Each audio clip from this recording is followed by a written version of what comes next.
Having reviewed how to factor polynomial functions by using the greatest common factor and grouping, we now move on to a couple other factor strategies, and one of which is just using factor patterns. And so here are a couple factor patterns that we should be aware of. And here there's lots of A's and B's, and the notation might be a little bit of a barrier. So for instance, if we let n be 2, we'd have, x, and we used, let's just do a squared minus b squared, okay? Now you see this, you're like, oh, I remember this factor pattern. This would just be a minus b, okay? That stays up front, and then a to the power of n minus 1, well, n is 1, n is 2, so this would be 1, and then plus, and then a to the 0, b to the first, okay? Or simply, if we have a squared minus b squared, that's a minus b times a plus b, okay? Similarly, if we have a cubed minus b cubed, these are going to be fairly common for us. We can say this is a minus b, and then the factor pattern here would be a squared, okay, 1 less than n, plus a to the first, b to the first, and then plus a to the, okay, well, that's going to be 3 minus 3 is 0, b squared, okay? And so if we just get rid of the exponents of 1, that would be the factor pattern for a minus b, or a cubed minus b cubed, okay? And this last factor pattern is for only odd n, and so commonly we're going to see a cubed plus b cubed, okay, a sum of cubes, and so this is going to factor as a plus b. And then notice that the signs alternate, okay, so be aware, plus, minus, or sorry, plus, minus, plus, minus, plus, etc. Okay, so when we factor this out, it's going to be a squared minus ab plus ab squared. Okay, so those are just some specific factor patterns that you may come across, and I want you to be aware of. Okay, and of course, the patterns are a lot of patterns. Okay, if you go to this link, so you'll have to access the notes digitally. But there's a few more factor patterns in there, and otherwise you can just Google factoring strategies in Google, and there's like a million different strategies that come up, and a lot of them are very similar, just called different things. Okay, but we're going to use these factor patterns that we introduce here specifically to look at finding the zeros of these functions. Okay, so zeros, I set the whole thing equals 0 and I want to solve. Okay, so yeah, you could do x to the 4th is equal to 81 and then 4th rooted, and that's boring. Okay, I want to try factoring this thing. 81 is 3 to the 4th minus x to the 4th. Okay, and so now I look at, oh, okay, so an positive integer, right? Okay, so I should be able to use this factor pattern. Okay, and I can, but maybe not exactly, because again, this difference, it looks a little weird. Okay, here's something else that I notice. Okay, I instead notice this as 3 squared squared minus x squared squared.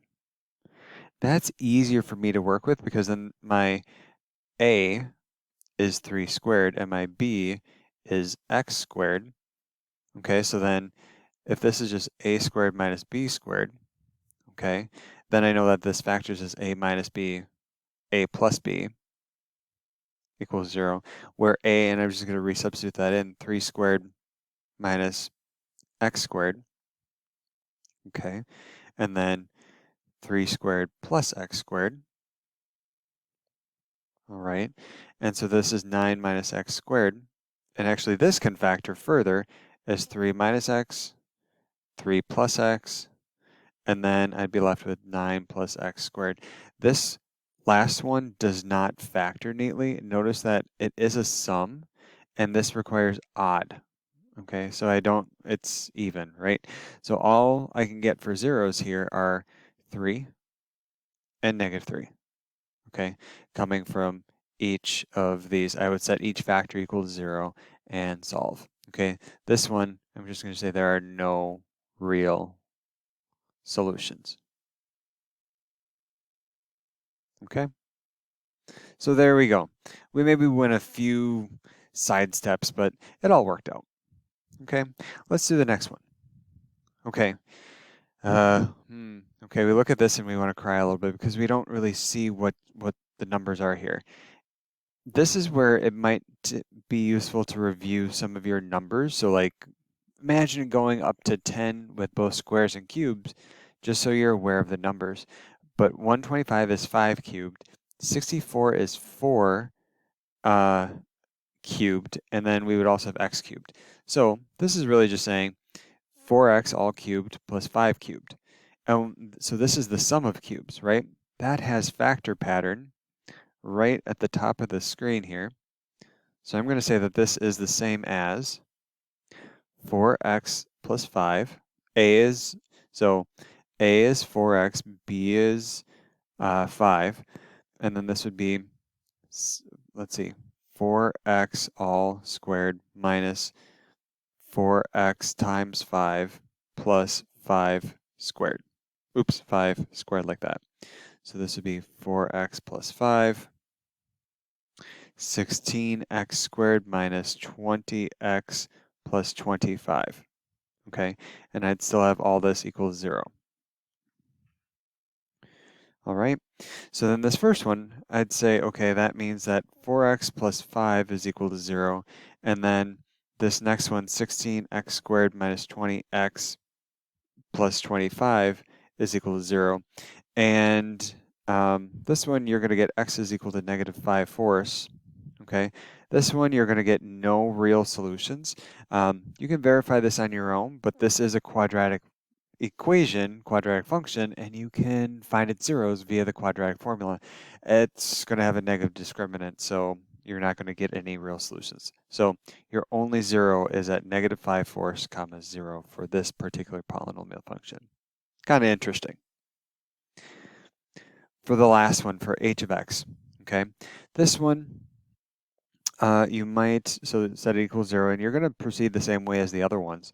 Now, for this one, you're going to have to maybe do some guessing and checking. So if you want to do like 8x and then, x and try and get it to factor like this, minus 3 and plus 1, I don't know if that works, but you're going to have to do some guessing and checking, or there are, the other methods, diamond, etc. But this one doesn't have any particular factor pattern, but you might have to use some other factor strategies, okay? In particular, the AC method is detailed in this link, so maybe take some time and review that. The AC method is effectively this cross method. If you do the AC method, you end up with something where you have to think about two numbers that multiply to negative 24 and add to minus 10. And if you do that, it ends up being 8x squared. You split this middle term into minus 12x and then plus 2x and then minus 3. And then you can do factoring by grouping with each chunk. So first chunk you'd pull out a 4x, you'd be left with 2x minus 3. And then you have plus 1 times 2x minus 3 is equal to 0. And then this would factor as 2x minus 3. You pull that common factor out, times 4x plus 1 is equal to 0. And so at the end, you get zeros at 3/2 and at negative 1/4. Okay, so make sure to review those general factoring strategies as well as these specific factor patterns.